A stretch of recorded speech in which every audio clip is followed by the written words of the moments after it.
शिविर का छठा दिन पूरा हुआ।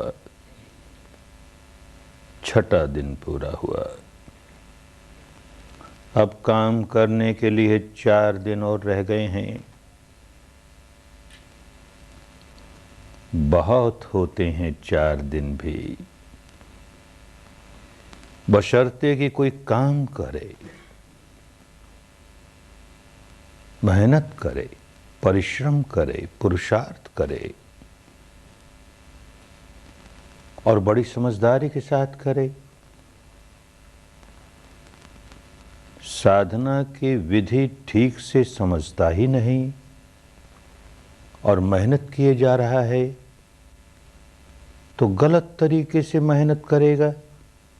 मेहनत तो खूब करेगा पर जैसे करनी चाहिए वैसे नहीं करेगा तो इस विद्या के जो परिणाम आने वाले हैं, अच्छे परिणाम आने वाले हैं, उनसे वंचित रह जाएगा। तो मेहनत भी करें और खूब समझदारी के साथ करें। क्या मेहनत करनी है, क्या परिश्रम करना है, कैसे करना है।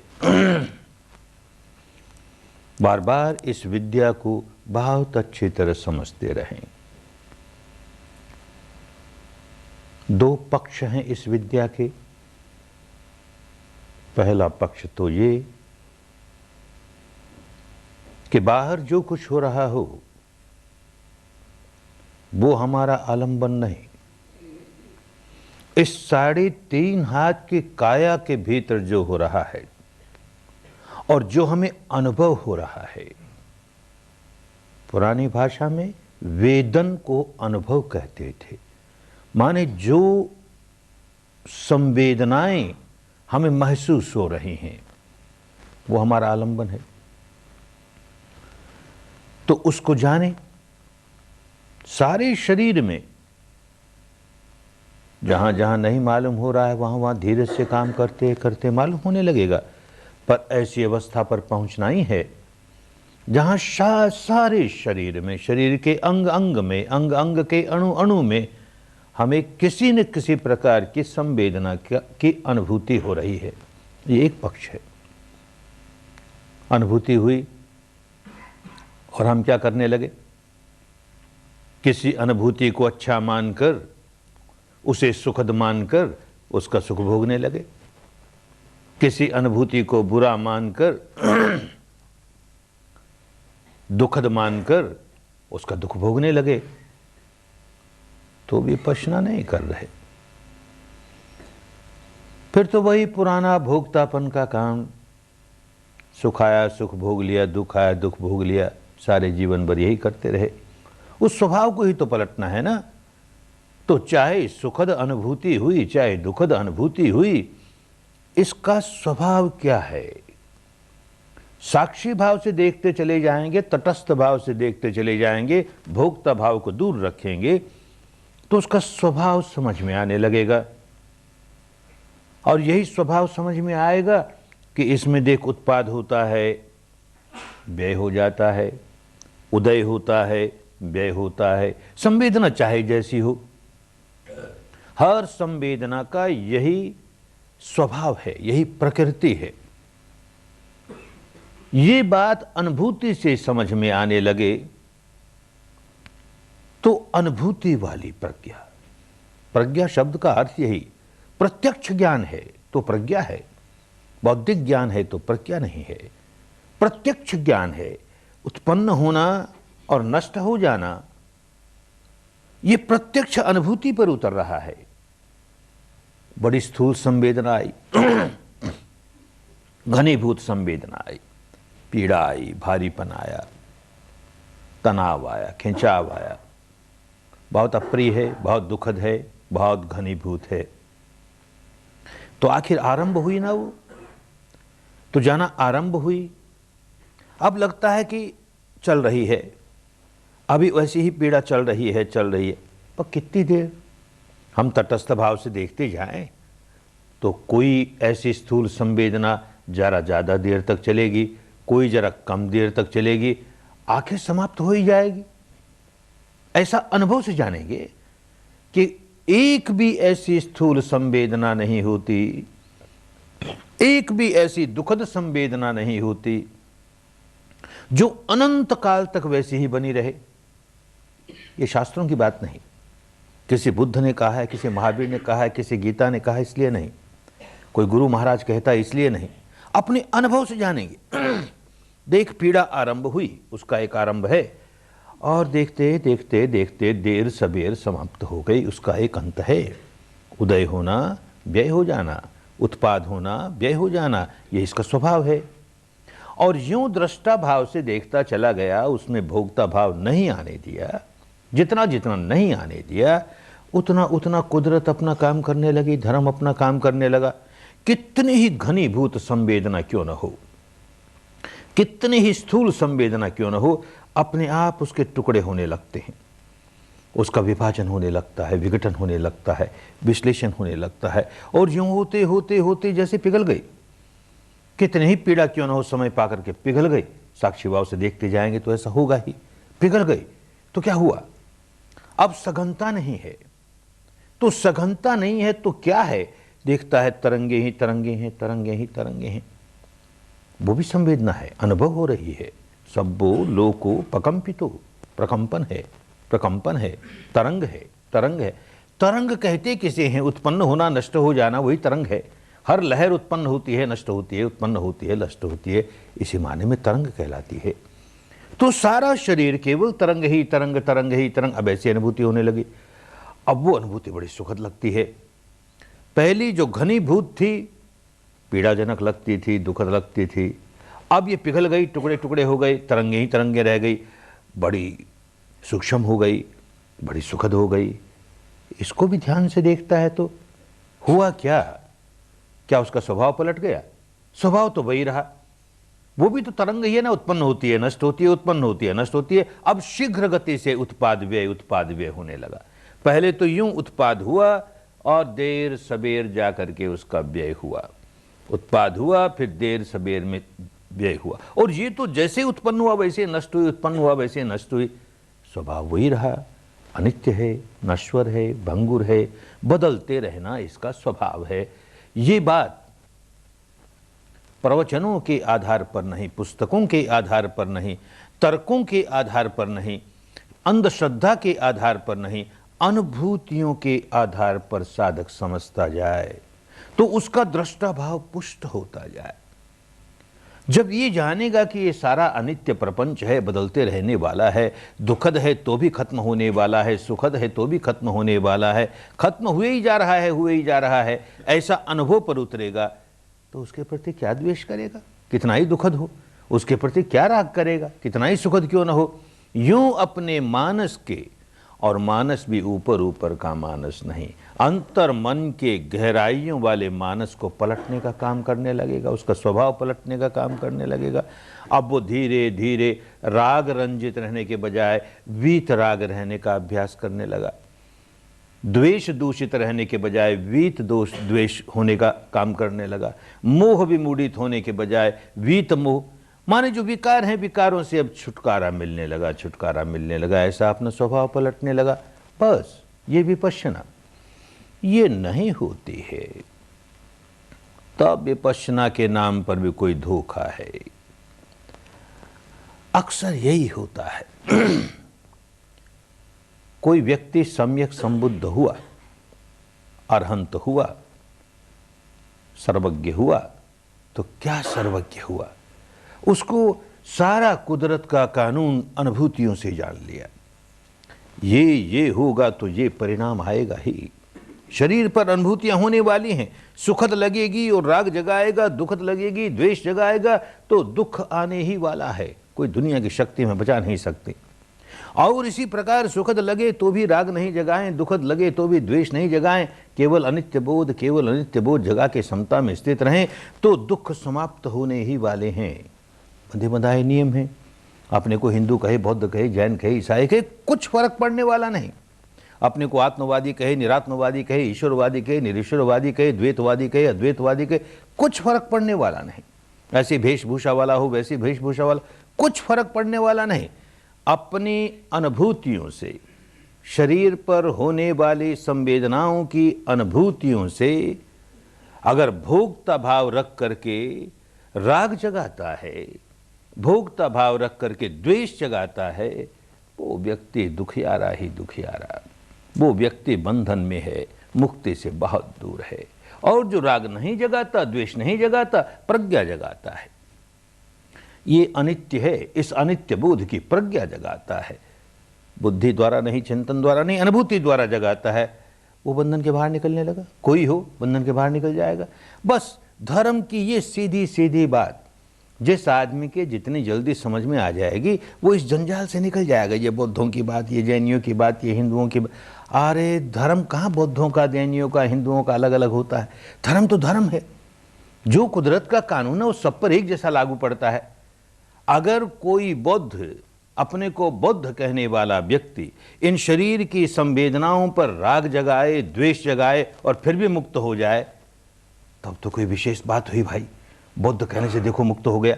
ऐसे ही अपने को जैन कहने वाला व्यक्ति इन संवेदनाओं पर राग भी जगाए, द्वेष भी जगाए, फिर भी मुक्त हो जाए। अपने को हिंदू कहने वाला व्यक्ति, मुस्लिम कहने वाला व्यक्ति, ईसाई कहने वाला व्यक्ति, ब्राह्मण कहने वाला व्यक्ति, शूद्र कहने वाला व्यक्ति राग भी जगाए, द्वेष भी जगाए, फिर भी मुक्त हो जाए, तब तो कोई अनोखी बात हुई। तब तो इनका धर्म अलग, उनका धर्म अलग। अरे कोई हो ना भाई, जो जो राग जगाएगा, अपनी अनुभूतियों पर राग जगाएगा, वो व्याकुल हो जाएगा। जो नहीं जगाएगा वो व्याकुलता के बाहर निकल जाएगा। इतनी सरल बात है धर्म की, इतनी सीधी बात है धर्म की, उलझा दिया। इन संप्रदायवादियों ने कैसा उलझाया, इन दार्शनिक मान्यता वालों ने कैसा उलझाया, इन कर्मकांड वालों ने कैसा उलझाया, ये तर्क वितर्क में सारा जीवन बिताने वाले लोगों ने कैसा उलझाया। जो बात जैसी है बस उसे देखते जाएं, ये करते चले जाएंगे तो बाकी 4 दिन का बहुत बड़ा लाभ होगा, बहुत बड़ा लाभ होगा।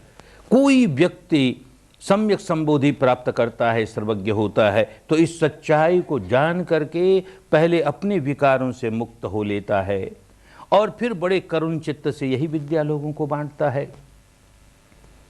सिद्धार्थ गौतम की मोनोपोली नहीं। अरे सिद्धार्थ गौतम के पहले भी कितने लोग अरहंत हुए, कितने लोग बुद्ध हुए, कितने लोग सर्वज्ञ हुए। कोई हो, जो भी होगा इस सच्चाई को जानकर होगा। लेकिन एक समय एक व्यक्ति बुद्ध हुआ, अरहंत हुआ, मुक्त हुआ, सर्वज्ञ हुआ, चाहे सो नाम दो उसको, और उसने अपने अनुभव लोगों के सामने रखे, ये विद्या लोगों को सिखाई। 200-400-500 बरस तक तो लोग इस विद्या का लाभ उठाते हैं, जैसे बताया गया वैसे काम करते हैं। फिर धीरे धीरे काम तो करते नहीं, अब उसकी चर्चा शुरू कर देते हैं, उसको बुद्धि का विषय बना लेते हैं, उसके साथ कोई दर्शन जोड़ देते हैं, कोई फिलोसफी जोड़ देते हैं, उसके साथ कोई कर्मकांड जोड़ देते हैं, उसे किसी संप्रदाय के बाड़े में बांध देते हैं। ऐसा कोई न कोई निकम्मा काम उसके साथ लगा देते हैं। तो अब कोई उसका अनुभव ही नहीं करता, उसका अभ्यास ही नहीं करता, तो लाभ कैसे होगा? तो धीरे धीरे धीरे लुप्त हो जाती है। जैसे कोई एक रास्ता हो, ये रास्ता हमको वहाँ तक पहुँचाएगा, बहुत साफ है, लोग चलते हैं वहाँ तक पहुँचते हैं, चलते हैं वहाँ तक पहुँचते हैं। धीरे धीरे लोग उस पर चलना तो बंद कर दें और केवल घर बैठ के उसकी चर्चा करें, सभाओं में खूब चर्चा करें, तर्क करें, वितर्क करें। नहीं ये रास्ता ठीक है, नहीं ठीक नहीं है, कोई कहे ठीक है, कोई कहे ठीक नहीं है, कोई कहे ऐसा है, कोई कहे चले कोई नहीं, एक आदमी नहीं चले उस पर। उस रास्ते की क्या दशा होगी? उसी रास्ता पर कोई झाड़ उगेंगे, कोई पेड़ उगेगा, कोई घास उगेगा, और धीरे धीरे वो लुप्त हो जाएगा, पता ही नहीं लगेगा कहाँ रास्ता था। और कोई उसे ढूंढने जाएगा तो उसमें सांप दिखेंगे, बिच्छू दिखेंगे और कोई जंगली जानवर दिखेंगे, ढूंढ ही नहीं पाएगा, कठिनाई हो गई ना, क्योंकि कोई चला नहीं, बरसों चला ही नहीं। यही होता है, जब तक लोग चलते हैं तब तक विपश्यना कल्याणकारिणी होती है, और जब चलना बंद कर देते हैं तो उलझ जाते हैं। फिर केवल बातें तो रह जाती हैं, शब्द रह जाते हैं, शब्दों का अर्थ ही भूल जाते हैं, करना तो बहुत दूर रहा। ऐसे ही हर परंपरा में, भारत के अध्यात्म की जितनी भी परंपराएं हैं, सब में विपश्यना की बड़ी प्रशंसा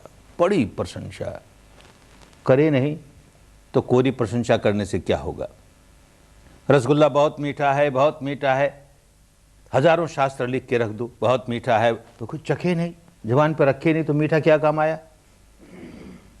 प्यासा आदमी पानी पिए नहीं और पानी की चर्चा करे, बड़ी प्रशंसा करे, प्यास कैसे बुझेगी? भूखा आदमी भोजन खाए नहीं, भोजन की बड़ी प्रशंसा करे, भूख कैसे मिटेगी? रोगी आदमी औषधि ले नहीं और औषधि की प्रशंसा बहुत करे, उसकी चर्चा बहुत करे, कैसे रोग मिटेगा? यही दशा होती है, काम करना बंद कर देते हैं। आज के भारत में जो सबसे पुराना साहित्य उपलब्ध है वो वेद है, और वेदों में भी ऋग्वेद सबसे पुराना। आप प्रशंसा भरी पड़ी विपश्यना की। ऋग्वेद का एक ऋषि, उसकी एक ऋचा, उसके एक बोल, क्या कहता है? यो विश्वाभिविपश्यति भुवन संच पश्यति सैन पार्षदति द्विषः। यो विश्वाभिविपश्यति, ऋग्वेद का ऋषि कह रहा है।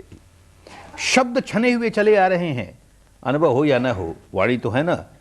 विपश्यति, विपश्यना करता है। कैसे करता है?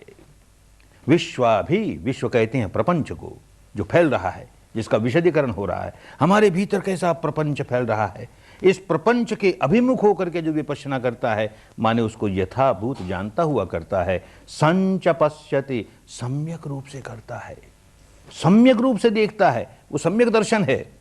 अपनी अनुभूति से जो दर्शन हो रहा है वो सम्यक दर्शन है। किसी अन्य को अनुभूति हुई और हम कल्पना कर रहे हैं, हम चिंतन कर रहे हैं, वो सम्यक दर्शन नहीं है। स्वयं को अनुभव हो, स्वयं वेदन से अनुभव हो, सम्यक दर्शन हुआ। तो संच पश्यति, ऐसा व्यक्ति विपश्यना करने वाला, सम्यक रूप से करने वाला, सैन पार्षदति द्विष है, द्वेष के पार हो जाएगा।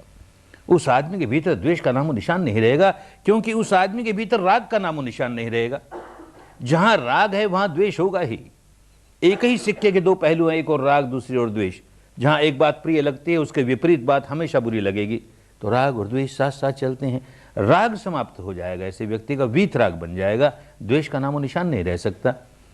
लेकिन केवल बात ही बात रह गई ना, वाणी वाणी रह गई, करता तो कोई नहीं, बल्कि उसे एक कर्मकांड बना दिया।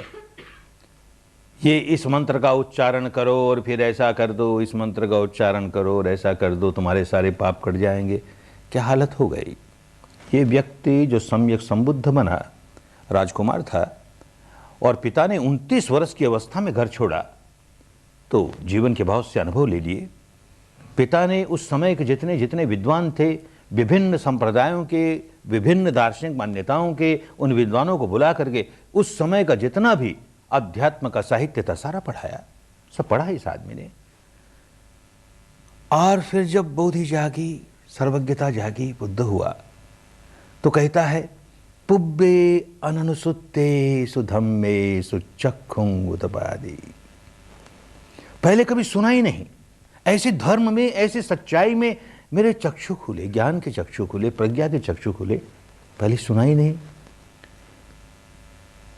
अरे विपश्यना से तो हुआ बुद्ध, और विपश्यना की बात सुनी ही नहीं। तो वेद तो पढ़े होंगे, ऋग्वेद भी पढ़ा होगा, और उसमें जगह जगह विपश्यना की प्रशंसा ही आई होगी सामने, पर सचमुच नहीं सुना। जिस अर्थ में इस शब्द का को समझा जाना चाहिए वो अर्थ समाप्त हो गया, वो अर्थ ही नहीं रहा, तो वो सुनना सुनना नहीं रहा। अब जाना, अरे ये अनुभव होना चाहिए, शरीर पर ये संवेदनाएं अनुभव होनी चाहिए, और उस अनुभव के साथ साथ ये जानकारी होनी चाहिए कि ये अनित्य है, नश्वर है, भंगुर है, इसके प्रति राग नहीं हो, द्वेष नहीं हो। यूं करे तो विपश्यना है, यूं करे तो संपश्यना है, यूं करे तो सम्यक ज्ञान है, अन्यथा नहीं। तो पहले जो कुछ सुना वो तो भ्रामक था, भ्रांति पैदा करने वाला था, तो जो नहीं सुना ही।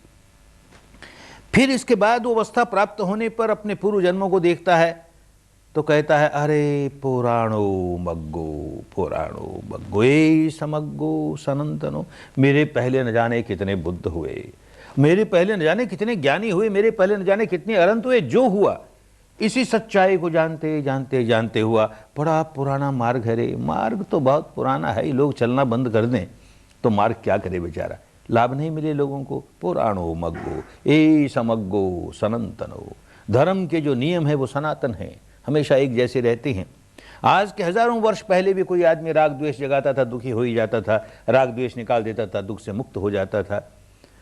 आज भी कोई व्यक्ति राग द्वेष जगाता है, दुखी हो जाता है, राग द्वेष से छुटकारा पाले, दुख से छुटकारा पालेगा। और हजारों वर्ष के बाद भी यही बात रहेगी, जो राग द्वेष जगाएगा दुखी हो जाएगा, राग द्वेष छुटकारा पालेगा सुखी हो जाएगा। इसी को धर्म कहते थे, धर्म नियामता कहते थे, कुदरत का कानून कहते थे, रित कहते थे। अरे उसको न जान करके ये हिंदू धर्म, ये बौद्ध धर्म, ये जैन धर्म, ये ईसाई धर्म कहाँ उलझ गए, किधर उलझ गए। सीधी सीधी सरल सरल बात धर्म की इतना उलझा दिया, समझने की कोशिश भी नहीं करते। वो शब्द क्या है, उसका क्या अर्थ है, समझने की कोशिश भी नहीं करते। और कोशिश करें तो समझ भी कैसे आवे, जब तक अनुभव पर नहीं उतरे बात नहीं समझ में आती। अपनी बात कहता हूँ, बहुत कट्टर हिंदू सनातनी घर में जन्मा और बचपन से ये सिखाया गया कि गीता के एक अध्याय का पाठ तो रोज करना ही चाहिए। एक अध्याय का पाठ करोगे तो एक जन्म का पाप कट जाएगा, 18 अध्यायों का कर लोगे तो कितने जन्मों का पाप कट जाएगा।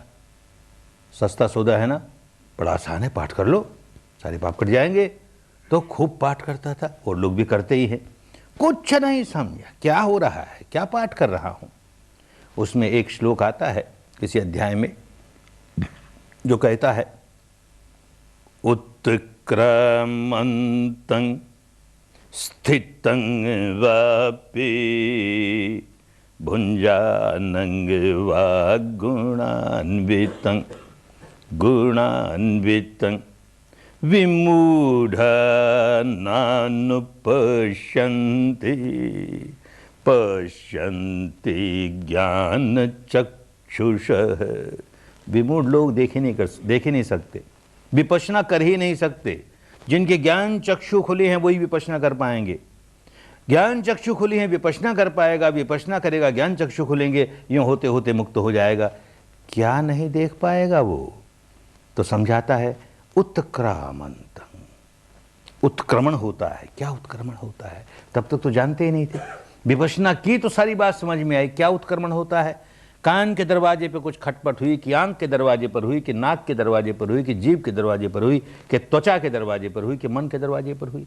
इन 6 दरवाजों में कहीं भी खटखट हुई, कोई भी आलंबन आकर के स्पर्श करता है, तो मानस का एक हिस्सा, जिसे कल समझाया कि जिसे विज्ञान कहते हैं, मानस का एक हिस्सा अपना सिर उठा के कहता है कुछ हुआ, कुछ हुआ। उसको उत्क्रामंतं कहा, उत्क्रमण हुआ, मानस के एक हिस्से का उत्क्रमण हुआ। इतने में स्थितं, अब दूसरा हिस्सा रुक करके देखता क्या हुआ भाई, ये क्या शब्द आया, ये क्या रूप दिखा, ये क्या गंध आई, ये क्या रस आया, ये क्या स्पर्श हुआ, ये क्या चिंतन हुआ। वो रुक करके अपनी जितनी पुरानी याददाश्त है, अपने पुराने अनुभव हैं, उनके बल पर उसे पहचानता है। और केवल पहचानता ही नहीं, उसका मूल्यांकन कर देता है। ये जो आया, स्पर्श किया इसने इस इंद्रिय पर, अरे बहुत अच्छा है, और ये बहुत बुरा है। जैसे ही उसने अपना काम किया, बहुत अच्छा है कहा, तो सारे शरीर में एक सुखद संवेदना का प्रवाह चल पड़ा। जैसे ही कहा बहुत बुरा है, सारे शरीर में दुखद संवेदना का प्रवाह चल पड़ा।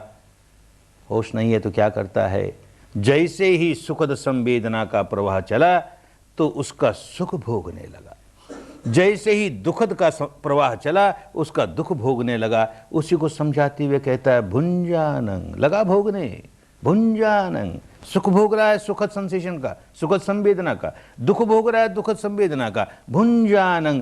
और भुंजानं होता है भोगने लगता है, तो गुणान्वितं, गुणान्वितं बांधता है, अपने आप को बांधे जा रहा है, गांठ पर गांठ बांधे जा रहा है, गांठ पर गांठ बांधे जा रहा है। अरे ये सारा देख जाए तो विपश्यना हो गई ना। और विपश्यना किसको कहते हैं, पर कहाँ करे, पाठ करने वाला कौन करता है, पहली बात तो समझ में ही नहीं आती। हम तो अपनी बात जानते हैं, कुछ नहीं समझ में आया। मानो क्या अर्थ करते हैं पता नहीं, जो अर्थ उन्होंने लिख दिया, किसी ने अनुवाद करने वाले ने, वही अर्थ हमारे सामने था, जानते ही नहीं थे। तो शुद्ध विपश्यना की बात है, कैसे समझें। करने पर ही आदमी जानता है कि अमुक शास्त्र में, अमुक पुस्तक में अमुक बात जो लिखी है उसका सही अर्थ ये है। क्योंकि करना बंद कर दिया, इसलिए हमारे रास्ता बंद हो गया। हमारे लिए वहाँ पर झाड़ है, झंखाड़ है, पशु हैं, यही है, हम चल नहीं सकते उस रास्ते पर। जान जाए तो रास्ता खुल जाए। ऐसे भगवान महावीर की वाणी हमारे सामने आई। कहते हैं एक जगह विपश्यना ही विपश्यना। काम कामी खलु अयंग पुरुषो, सो सेयते जुर्रते पिड्डते तप्पते परिपिड्डते परितप्पते। बड़ा संतापित होता है, बड़ा व्याकुल होता है। कौन? जो काम कामी है, कामनाओं में जो लोट पलोट लगाने वाला व्यक्ति है, बड़ा दुखी हो जाता है, बड़ा संतापित हो जाता है। धर्म की बात है ना, ये आर्य सत्य है। दुख आर्य सत्य है और ये उसका कारण है। दुखी हो ही जाएगा जो राग रंजित होगा, जो काम कामी होगा, कामनाओं में लोट पलोट लगाएगा, दुखी हो ही जाएगा। ये प्रथम आर्य सत्य है, दुख है। वो द्वितीय आर्य सत्य है कि क्यों दुख है, कामनाएं जगा रहा है इसलिए दुख है, कामनाओं में लोट पलोट लगा रहा है। अब क्या करे, कैसे बाहर निकले? तो कैसे बाहर निकले, इसके बाहर निकलने का रास्ता क्या है? तो कहता आयत चक्षु लोक विपस्सी। अरे ऐसा व्यक्ति अगर लोक विपस्सी बन जाए, विपस्सी बन जाए, विपश्यना करने लगे। कैसे करने लगे? लोक विपस्सी। भारत की पुरानी भाषा में लोक, इस सारे विश्व को तो लोक कहते ही थे। मुख्यतः लोक कहते थे 3.5 हाथ की काया को। लोक शब्द का शाब्दिक अर्थ क्या है?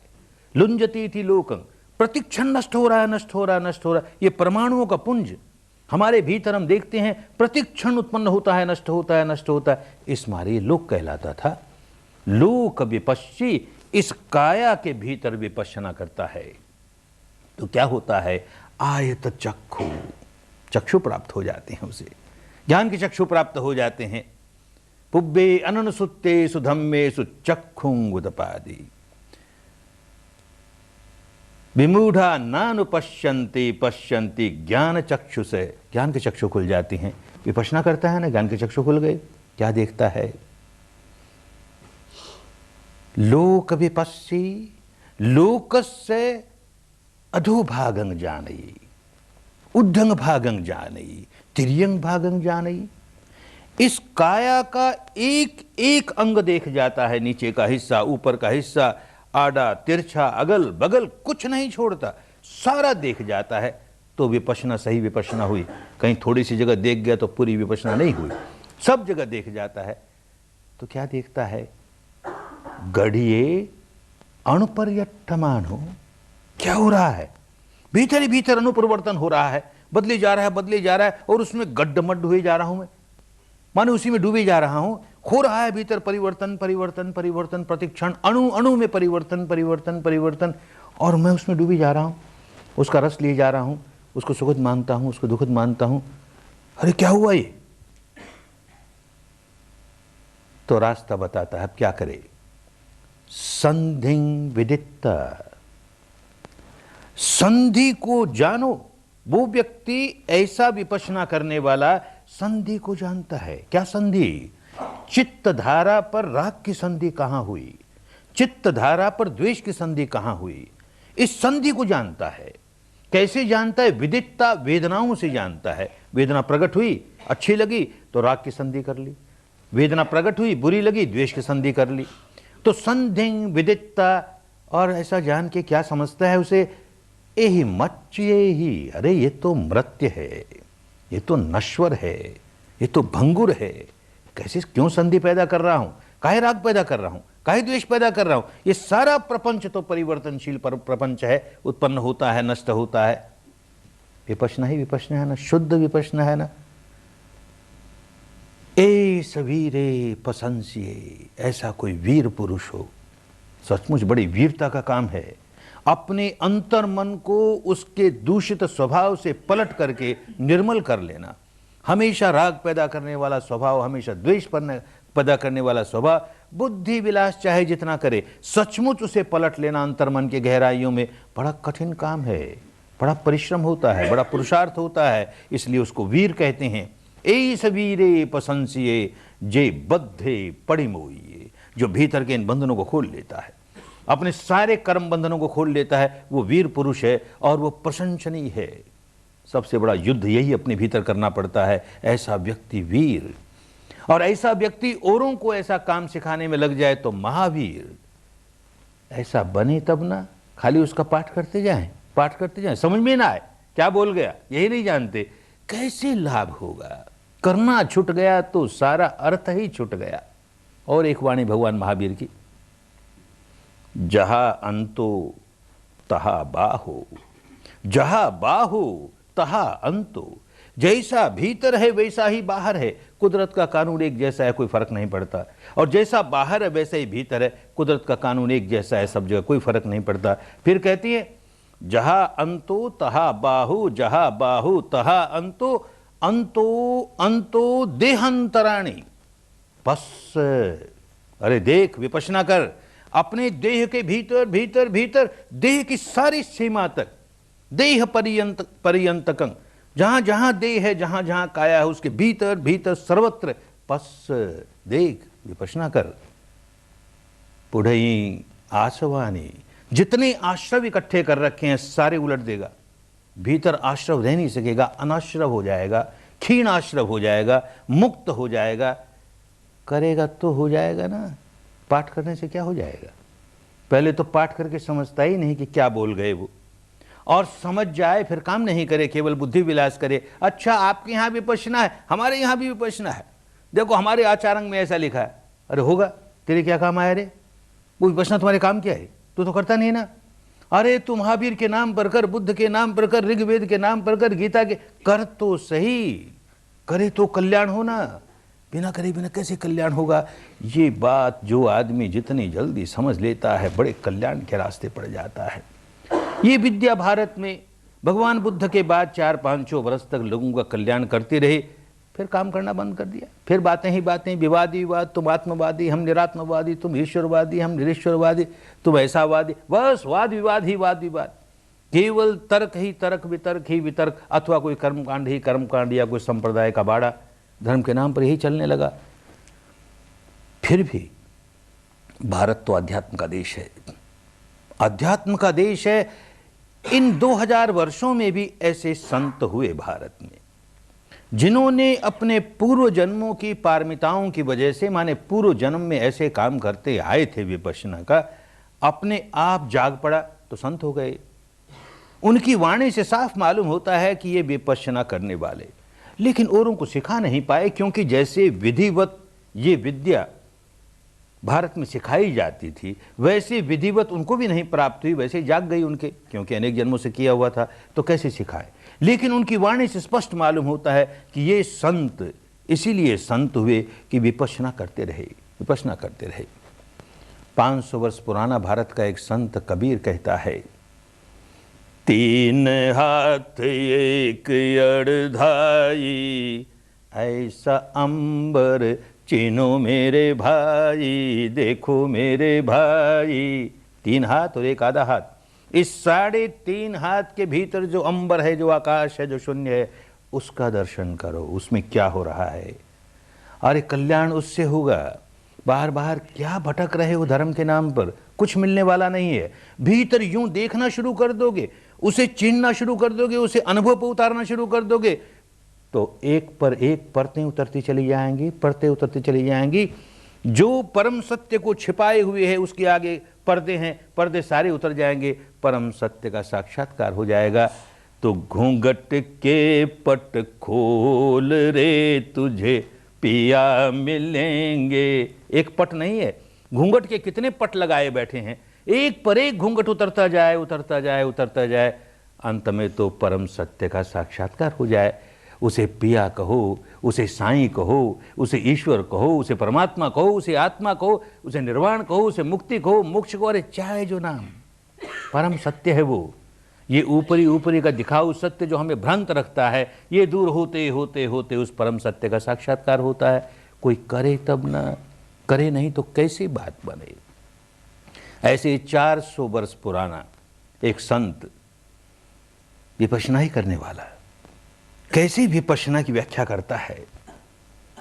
वही बात कि बाहर भीतर कानून एक ही है, बाहर भीतर एको जानो, बाहर भीतर एको सच है, यह गुरु ज्ञान बताई रे, जन नानक बिन आपा चीने, कटे न भ्रम की काई रे। बाहर भीतर कानून एक ही है कुदरत का, वही नियम बाहर लागू होता है, वही भीतर लागू होता है। जहां अंतो तहा बाहो, जहां बाहो तहा अंतो।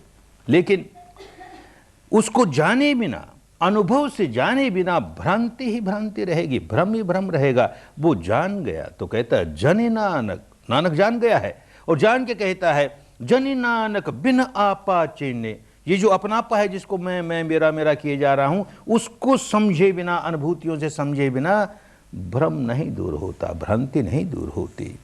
कैसे समझे इसको? तो कहता है किम सच्चियारा होविये, किम कूड़े तुट्टे पाड़े। अरे हुकुम रजाई चलना, ओ नानक लिखिया नाले। किम सचियारा होविये, बस एक ही रास्ता है, सचियारा बनो। भारत की भाषाओं को इस संत ने एक नया शब्द दिया। दुखियारा शब्द भारत में है, जिसको सुख नहीं वो दुखियारा। सुखियारा शब्द भारत की भाषा में है, जिसको दुख नहीं वो सुखियारा। ऐसे एक नया शब्द दिया सचियारा, जिसके बाद झूठ नहीं वो सचियारा। सत्य ही सत्य, केवल वाणी का सत्य नहीं है, तो साधना की बात हो रही है। किम सचियारा होविये, जो जो सत्य प्रकट हो रहा है उसी के सहारे। कोई कल्पना नहीं, हमारी परंपरा की ये मान्यता, हमारी अरे होगी मान्यता, तुझे तो अनुभव नहीं हो रहा ना। कोई मान्यता का आरोपण नहीं मत कर लेना। किम सचियारा होविये, किम कूड़े तुट्टे पाल। ये जो झूठ की पाल लगा रखी है, परतें रख रखी हैं, सारी टूट जाएंगी। कैसे टूट जाएंगी? ऐसे टूटने लगेगी तो हुकुम रजाई चलना, हुकुम रजाई के मुताबिक चलना शुरू कर दिया। क्या हुकुम रजाई? इस परमात्मा की कहो या ईश्वर की कहो, अल्लाह मियाँ की कहो, प्रकृति की कहो, निसर्ग की कहो, कुदरत की कहो, क्या रजा है? वो क्या चाहते हैं? उनका क्या हुक्म है? क्या चाहते हैं वो? यही हुक्म है, यही रजा है, यही नियम है। राग और द्वेष जगाओगे कि दंड मिलेगा, राग और द्वेष से मुक्त हो जाओगे कि पुरस्कार मिलेगा, सुख शांति मिलेगी। ये उनकी रजा है, ये उनका हुक्म है। इसी को कुदरत का कानून कहते हैं, इसको धर्म नियामता कहती हैं, रित कहती हैं। उस रित के अनुसार, उस हुक्म रजाई के अनुसार चलना आ जाएगा। ये भीतर सच्चाई का दर्शन इसलिए करते हैं कि उस रित के अनुसार चलना आ जाएगा। हुकुम रजाई चलना। और वो हुकुम रजाई जो है, कुदरत का कानून है, पुस्तकों में नहीं मिलेगा, गुरु महाराज के प्रवचनों में नहीं मिलेगा, बुद्धि विलास में नहीं मिलेगा। कहाँ मिलेगा? वो नानक लिखिया नाले, अपने साथ लिखा हुआ भाई, अपने भीतर सारा कानून लिखा हुआ है। इसको पढ़ के देखो ना, अनुभव करके देखो ना, तो सारी विपश्यना समझाई कि सच को छोड़ करके कल्पना को मत आने देना। आदि सच, जुगादि सच, है भी सच, नानक हो से भी सच। सच से आरंभ करो और हर कदम सच के साथ, सच के साथ, सच के साथ पहुंच जाओगे परम सत्य तक। जहां कोई कल्पना जोड़ ली, अपनी मान्यता का लेप लगा लिया, वहीं गाड़ी रुक जाएगी, क्योंकि वो प्रमुख हो जाएगी, मान्यता प्रमुख हो जाएगी, कल्पना प्रमुख हो जाएगी, सच्चाई से भटक जाओगे। तो इसीलिए कैसे विपश्यना की जाए, ये व्यक्ति करता है तभी समझाता है कैसे की जाए। तो कहता है उत्थापिया न जाई, ओ कीता न होई, आपो आप निरंजन सोई। आपो आप, थापिया न जाए, कुछ थोप मत लेना, इस पर कुछ इंपोज मत कर लेना। जो सच्चाई सामने आई उस पर अपनी मान्यताओं का लेप लगाने लगे तो विपश्यना नहीं हो रही। था पिया न जाए और कीता न होई, अपनी ओर से कुछ करना नहीं। भोक्ता भाव तो छोड़ना ही है, कर्ता भाव भी छोड़ना है, केवल दृष्टा भाव। था पिया न जाए, कीता न होई, कुछ इंपोज भी मत करो, कुछ क्रिएट भी मत करो। क्रिएट करोगे आर्टिफिशियल हो जाएगा, नेचुरल नहीं हुआ। इंपोज करोगे फिर कोई नकली बात ऊपर चढ़ा दोगे, सच्चाई नहीं हुई। तो था पिया न जाई, कीता न होई, आपो आप निरंजन सोई। जो अपने आप प्रकट हो रहा है, क्षण प्रतिक्षण जो अपने आप प्रकट हो रहा है, वो निरंजन है, आंखों से नहीं देखा जाता। उसको कोई ईश्वर कहे कुछ कहे, निरंजन है, उसका रूप नहीं, उसको क्या आकृति नहीं, सच्चाई है, सत्य ही ईश्वर है, परम सत्य ही परमेश्वर है, यही कहना चाहता है। अपने आप जो प्रकट होता है, ये प्रश्न कबीर से भी किया गया कि आप बार बार ईश्वर कहते हैं, कभी अल्लाह कहते हैं, कभी हरि कहते हैं, कभी राम कहते हैं, कौन है ये, क्या है? तो क्या समझाए? विद्या लुप्त हो गई ना, तो सिखा नहीं सकते थे।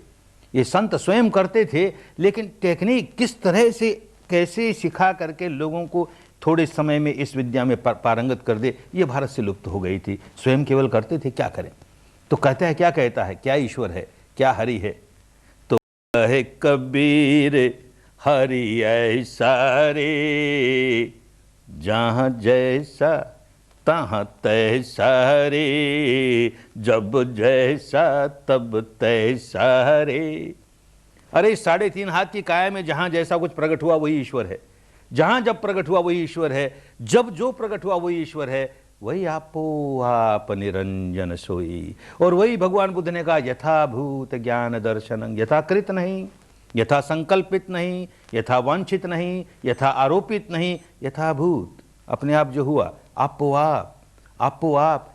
अरे भारत से विपश्यना बिल्कुल लुप्त नहीं हुई, विधि लुप्त हो गई। संत तो करते रहे, 2500 वर्ष के बाद आई है, बल्कि यूँ कहीं 2000 वर्ष के बाद आई है, 500 वर्ष तो काम करती रही बहुत अच्छा जनता में। दूषित नहीं होने दें, खूब अच्छी तरह समझ के जाएंगे और वैसा ही काम करेंगे, वही परिणाम आएगा जो उन दिनों आता था, बिल्कुल वही परिणाम आएगा। काम करने से आएगा, काम करने में अच्छी तरह समझते हुए करेंगे क्या करना है। अपने भीतर संवेदनाओं को देख रहे हैं, फिर समझेंगे क्या संवेदना है, कैसे उत्पन्न होती है। जैसे जैसे आगे बढ़ेंगे सारी बात समझ में आएगी। ये परमाणुओं के पुंज उत्पन्न होते हैं, नष्ट होते हैं, उत्पन्न होते हैं, नष्ट होते हैं। और इन परमाणुओं के बारे में बताया गया, 4 तरह की 4 भूत हैं, अग्नि, पृथ्वी, जल, वायु। वो नाम गिनाने के लिए नहीं, उनका गुण, धर्म, स्वभाव, वो भी नाम गिनाने के लिए 8 नाम गिन लिए, क्या मिला उससे? वो अनुभूति पर उतरता है। पृथ्वी, अग्नि, जल, वायु। परमाणुओं के ढेर इकट्ठे होते हैं। कभी पृथ्वी धातु के प्रधान तलीय हुए उत्पन्न हुए, कभी अग्नि धातु के प्रधान तलीय हुए, कभी वायु धातु के प्रधान तलीय हुए, कभी जल धातु के प्रधान तलीय हुए। और उनका जो स्वभाव है, उनकी जो प्रकृति है, वो हमारी अनुभूति पर उतरने लगी। इसको देखने के लिए विपश्यना कर रहे हैं। मोटे मोटे तौर पर तो क्या पृथ्वी, क्या जल, क्या वायु, क्या अग्नि, ये हमारे शरीर के भीतर जो ठोस है, हड्डी है, मांस है, ये सब, इसको कहें पृथ्वी धातु है। और जो बहाव है उसे कहें जल धातु है। खून है, पेशाब है, जो कुछ भी उसमें बहाव है, पानी की तरह तरल है, वो जल धातु है। और इसमें जो ऊष्मा है, ठंडापन है, वो सारा का सारा अग्नि धातु है। और जो कुछ भीतर हलन चलन हो रही है, वो सारी की सारी जैसे गैसेज हैं, वायु धातु है। ये मोटे मोटे तौर पर समझने की बात, ये सारा शरीर आखिर इसी से बना। और क्या है, बाहर की दुनिया में भी देखती यही बात है। जल है, बहुत ठंड लगी, भारी हो गया, पत्थर जैसा हो गया, बर्फ हो गया, पृथ्वी जैसा हो गया। जल था, पृथ्वी जैसा हो गया। फिर गर्मी हुई, फिर जल हो गया, और गर्मी हुई, भाप हो गया, हवा हो गया, तो वायु जैसा हो गया। और ये तीनों अवस्थाओं में, जल था तो भी, बर्फ थी तो भी, भाप हुई तो भी, उसमें तापमान है, ठंडा है, गर्म है। अरे तो चारों महाभूत समाये हुए हैं उसमें। ये बुद्धि से समझने की बातें हैं सारी। विपश्यना करेंगे तो अनुभूति से समझेंगे। ढेर के ढेर परमाणु उत्पन्न हुए। इस समय मान लो पृथ्वी धातु के परमाणु उत्पन्न हुए, तो हमें क्या अनुभव हो रहा? पृथ्वी का क्या स्वभाव? पथराती है, आकाश को घेर लेती है, आकाश से घिर जाती है, तो उसका कुछ वजन हो जाता है। तो भारीपन से लेकर के हल्केपन तक का सारा क्षेत्र पृथ्वी धातु का क्षेत्र। कहीं भारीपन मालूम हुआ, कभी हल्कापन, पृथ्वी धातु प्रकट हुई। बहुत भारी हुआ तो कहीं कांटे से चुभने लगे, कहीं खुरदरा हुआ, बड़ा बेचैनी हुई, पृथ्वी धातु की बात सारी। और जब कभी कुछ हलन चलन हुई, भीतर ही भीतर संवेदना होती है, तो भीतर ही भीतर हलन चलन हो रहा है, धड़कन हो रही है, कंपन हो रहा है, धूजन हो रहा है, ये वायु धातु का सारा क्षेत्र। छोटी से छोटी हलन चलन, बड़ी से बड़ी हलन चलन। अग्नि धातु, ये सारा तापमान जो अनुभव हो रहा है, बहुत गर्मी लग रही है या बहुत सर्दी लग रही है, सर्दी से सर्दी, गर्मी से गर्मी, इसका सारा का सारा क्षेत्र अग्नि धातु का क्षेत्र। और जल धातु, जल धातु में मॉइस्चर है, बांधने की उसका स्वभाव है, इस सारे को जोड़ी हुई है, एकत्र किए हुए, संगठित किए हुए है जल धातु, उसकी अनुभूतियां हैं। अरे तो इन चारों को छोड़ करके पांचवी तरह की अनुभूति नहीं होती। जितनी संवेदनाएं अनुभव हो रही हैं इन चारों में से इस प्रकार की या उस प्रकार की, लेकिन इन चारों को छोड़ के पांचवी नहीं होती। पांचवी तो इसके परे की जब होगी, निर्वाण की अवस्था होगी, तब कहेंगे ये पांचवी अनुभूति हुई। बाकी चारों के चारों तो इसी की देह की अनुभूति है, काया की अनुभूति है, भौतिक अनुभूति है, तो यही होगी, इसके अतिरिक्त नहीं होगा। अब भी यही हो रहे हैं, आगे भी यही होते चली जाएंगी। और फिर समझेंगे कि ये भी क्यों होता है भाई, ये पृथ्वी प्रधान परमाणु क्यों इकट्ठे होते हैं, कभी जल प्रधान क्यों होते हैं, कभी अग्नि प्रधान क्यों, बिना कारणों के कुछ नहीं होता। तो बात समझ में आएगी। अभी तो नया नया काम है, जितने गहराई में जाएंगे उतनी बात समझ में आती चली जाएगी क्यों होता है। कभी कभी ये पृथ्वी परमाणुओं की अनुभूति क्यों होती है, कभी अग्नि परमाणुओं की अनुभूति क्यों होती है, कभी जल परमाणुओं की, कभी वायु क्यों होती है, क्यों ऐसा हुआ, तो बात समझ में आएगी। जैसा आहार दे रहे हैं वैसे परमाणु उत्पन्न हो रहे हैं। ये भौतिक परमाणु 4 प्रकार के आहार मिलने से उत्पन्न होते हैं। 2 आहार तो उसको शरीर है ना, भौतिक है ना, तो भौतिक आहार देने से भौतिक परमाणुओं की उत्पत्ति, और 2 चैतसिक, क्योंकि नाम और रूप, शरीर और चित्त साथ जुड़े हुए हैं, तो चैतसिक आहार 2 होते हैं। चित्त के 2 प्रकार के आहार देने से वो परमाणु में बदल जाते हैं, माइंड मैटर में परिवर्तित हो जाता है। 2 तरह के चैतसिक आहार और 2 तरह के भौतिक आहार क्या होते हैं, समझेंगे, अनुभव से समझेंगे। वो थ्योरी की बात नहीं, प्रैक्टिस की बात है।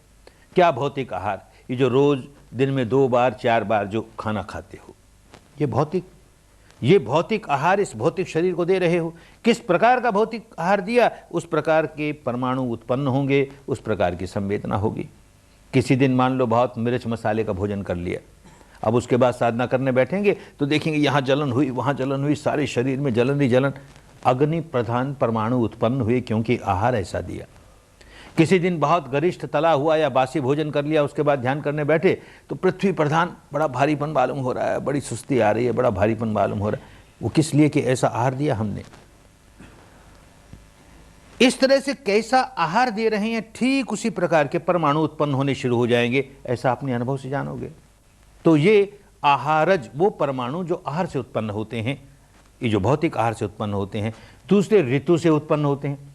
हमारे चारों ओर का भौतिक वातावरण कैसा है, पोर पोर से हम वो आहार लिए जा रहे हैं। भोजन करते हैं तो बहुत स्थूल आहार लेते हैं, पोर पोर से आहार लिए जा रहे हैं। गर्म देश में रहने वाले व्यक्ति का शरीर एक प्रकार का होगा, ठंडे देश में रहने वाले का एक प्रकार का होगा, स्वस्थ वातावरण में रहने वाले का शरीर स्वस्थ होगा, अस्वस्थ वातावरण में रहने वाले का स्वस्थ होगा। अपने अनुभव से जानते हैं। तो वो आहार जो ऋतु की वजह से, मौसम की वजह से, बाहर के वातावरण की वजह से, उस प्रकार के परमाणु हमारे भीतर उत्पन्न होते जाएंगे। ये 2 भौतिक आहार हुए। चित्त के आहार, चित्त ने हमने इस समय अपने चित्त पर कैसा कर्म बीज डाला, कैसा कर्म संस्कार बनाया। कल जो कहा था संस्कार का, क्या प्रतिक्रिया की, वही कर्म का बीज है, वो कर्म संस्कार है। कैसा डाला, वो तुरंत परमाणुओं में बदल जाएगा, उसी क्षण बदल जाएगा। मानो क्रोध किया, इस चित्त धारा पर हमने क्रोध का आहार दिया, देते ही देखेंगे सारे शरीर में ऐसे परमाणु उत्पन्न हुए जो अग्नि धातु लिए हुए, अग्नि धातु, बड़ा जलन मालूम होगी, बहुत जलन मालूम होगी। ऐसा आहार दिया ना, आहार चित्त का दिया, पर उसका प्रभाव शरीर पर पड़ रहा है। मान लो भय का आहार दिया, इस क्षण अपनी चित्त धारा पर भय का आहार दिया तो वायु धातु सारे शरीर में कोई धूजन है, कोई कंपन है, इस तरह का आहार दिया, इस तरह के परमाणु बनने लगे। ये इस समय के चित्त के कर्म ने इस तरह का प्रभाव, और यही पुराने कर्मों का जब फल आता है तो उसका प्रभाव, उसकी वजह से जो परमाणु बने वैसे ही बनेंगे। जिस तरह का कर्म का बीज हमने बोया उसका फल बिल्कुल उसी प्रकार का आएगा।